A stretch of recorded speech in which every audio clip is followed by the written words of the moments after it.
Penurunan BI rate telah dilakukan sejak Januari lalu, tapi bunga perbankan enggan mengikuti.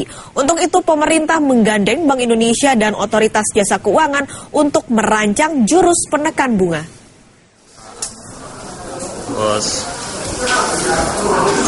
Januari lalu, Bank Indonesia telah menurunkan bunga acuannya, tapi penurunan ini tidak diikuti perbankan.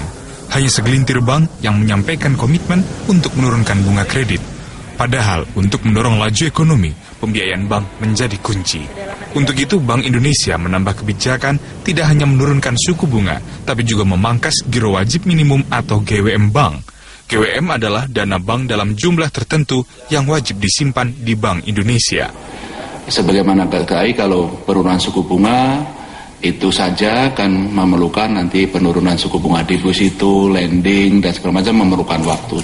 Dengan penambahan likuiditas dari GWM ini, transmisi kebijakan moneter itu akan lebih cepat.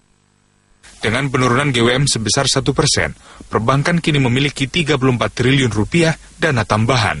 Dengan dana ini, bank bisa menyalurkan kredit baru dengan bunga lebih rendah.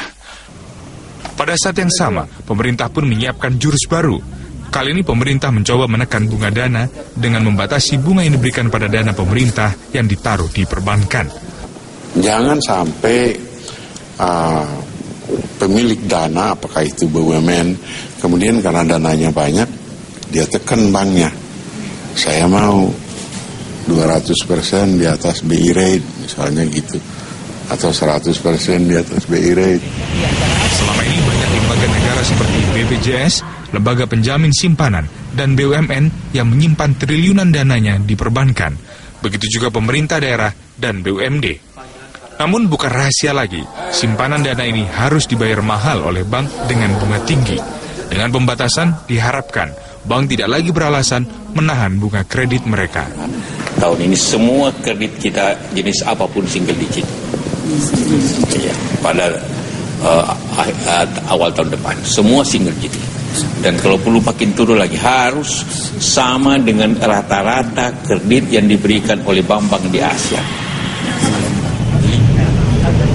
Lebih dari 60% pembiayaan ekonomi Indonesia bergantung dari perbankan, sehingga butuh aksi keroyokan untuk menekan bunga perbankan yang jatuh di atas rata-rata ASEAN.